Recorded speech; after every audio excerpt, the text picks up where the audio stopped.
ശ്രീമദ് ഭഗവത്ഗീത ധ്യാനം.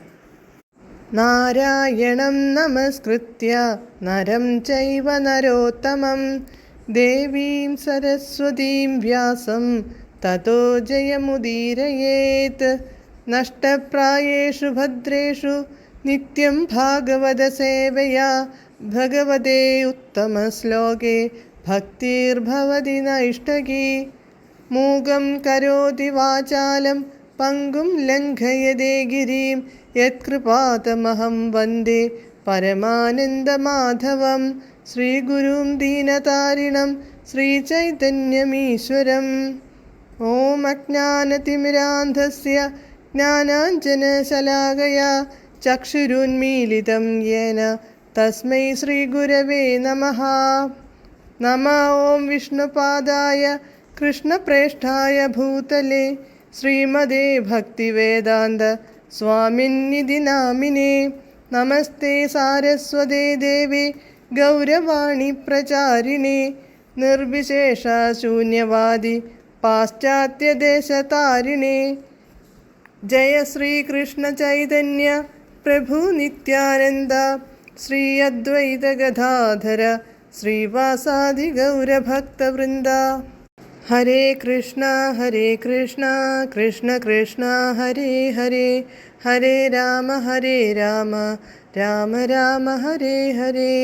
ഹരേ കൃഷ്ണ കൃഷ്ണ കൃഷ്ണ ഹരേ ഹരേ, ഹരേ രാമ രാമ രാമ ഹരേ ഹരേ. ഹരേ കൃഷ്ണ കൃഷ്ണ ഹരേ ഹരേ, ഹരേ രാമ രാമ ഹരേ ഹരേ. ഭഗവത്ഗീത യഥാരൂപം. അധ്യായം 11. വിശ്വരൂപം. ശ്ലോകം 1, പേജ് നമ്പർ 575. അർജുന ഉവാച മദനുഗ്രഹായ പരമം ഗുഹ്യമധ്യാത്മസഞ്ചിതം യത്വയോക്തം വചസ്തേന മോഹോയം വിഗതോ മമ. പദാനുപദം. അർജുന ഉവാച, അർജുനൻ പറഞ്ഞു. മദനുഗ്രഹായ, എന്നെ അനുഗ്രഹിക്കുവാൻ, പരമം പരമവും ഗുഹ്യം രഹസ്യവുമായി, അധ്യാത്മസഞ്ചിതം അധ്യാത്മനാമകമായ ആധ്യാത്മികമായ, യത്വചഃ യാതൊരു വാക്ക്, ത്വയ അങ്ങയാൽ, ഉക്തം പറയപ്പെട്ടു, തേന അതുകൊണ്ട്, ആ വാക്കുകൊണ്ട്, മമ എൻ്റെ, അയം മോഹഃ ഈ മോഹം, വിഗതഃ വിഗതമായിരിക്കുന്നു പോയിരിക്കുന്നു. വിവർത്തനം. അർജുനൻ പറഞ്ഞു, പരമഗുഹ്യങ്ങളായ ആധ്യാത്മിക വിഷയങ്ങളെക്കുറിച്ച് അങ്ങ് എനിക്ക് ദയാപൂർവം നൽകിയ ഉപദേശങ്ങൾ കേട്ടതിനാൽ എൻ്റെ വ്യാമോഹങ്ങൾ ഇപ്പോൾ തീർന്നിരിക്കുന്നു. ഭാവാർത്ഥം. ഈ അധ്യായത്തിൽ കൃഷ്ണനാണ് സർവസൃഷ്ടികളുടെയും കാരണത്തിന് കാരണമെന്ന് തുറന്നു കാണിക്കുന്നു. ഭൗതിക പ്രപഞ്ചങ്ങളുടെ ഉദ്ഭവസ്ഥാനമായ മഹാവിഷ്ണുവിൻ്റെയും കാരണഭൂതനത്രേ കൃഷ്ണൻ. അദ്ദേഹം ഒരവതാരമല്ല, അവതാരങ്ങൾ കുറവിടമാണ്. ഇക്കാര്യം കഴിഞ്ഞ അധ്യായത്തിൽ പൂർണ്ണമായി വിശദീകരിച്ചിട്ടുണ്ട്. അർജുനനെ സംബന്ധിച്ചിടത്തോളം വ്യാമോഹം തീർന്നുവെന്നാണ് അദ്ദേഹം പറയുന്നത്. തൻ്റെ സുഹൃത്തായ ഒരു സാധാരണ മനുഷ്യനെന്ന നിലയിലല്ല, സകലതിൻ്റെയും സ്രോതസ്സെന്ന നിലയിലാണ് അദ്ദേഹം ഇപ്പോൾ കൃഷ്ണനെ കാണുന്നതെന്ന് ഇതിൽ നിന്ന് വ്യക്തമാകുന്നു.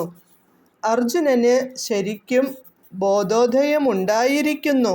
കൃഷ്ണനെ പോലെ മഹാനായ ഒരു സുഹൃത്തിനെ ലഭിച്ചതിൽ അദ്ദേഹം സന്തുഷ്ടനാണ്.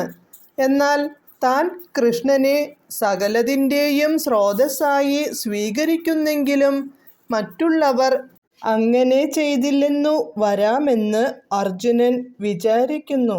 അതുകൊണ്ട് കൃഷ്ണൻ്റെ ദിവ്യപ്രഭാവത്തെ എല്ലാവർക്കും ബോധ്യപ്പെടുത്താൻ വേണ്ടിയാണ് വിശ്വരൂപം കാട്ടിത്തരണമെന്ന് ഈ അധ്യായത്തിൽ അദ്ദേഹം ഭഗവാനോട് അപേക്ഷിക്കുന്നത്.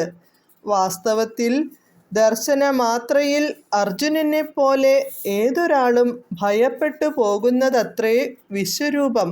പക്ഷേ കരുണാനിധിയായ കൃഷ്ണൻ അതു കാണിച്ചു കൊടുത്ത ശേഷം വീണ്ടും ആദിമരൂപം കൈക്കൊള്ളുന്നു. തൻ്റെ ഉപദേശങ്ങളെല്ലാം അർജുനൻ്റെ നന്മയ്ക്കു വേണ്ടിയാണെന്ന് കൃഷ്ണൻ പലപ്പോഴും പറഞ്ഞിട്ടുള്ളതിൽ അർജുനന് പരിപൂർണ വിശ്വാസമുണ്ട്. തനിക്ക് സംഭവിക്കുന്നതെല്ലാം കൃഷ്ണൻ്റെ അനുഗ്രഹത്താലാണെന്ന് അർജുനൻ മനസ്സിലാക്കുന്നു. കൃഷ്ണൻ തന്നെയാണ് സർവകാരണങ്ങൾക്കും കാരണമെന്നും പരമാത്മരൂപേണ അദ്ദേഹം എല്ലാവരുടെയും ഹൃദയത്തിൽ കുടികൊള്ളുന്നുണ്ടെന്നും അർജുനന് വിശ്വാസമുറച്ചു കഴിഞ്ഞു. ഹരേ കൃഷ്ണ.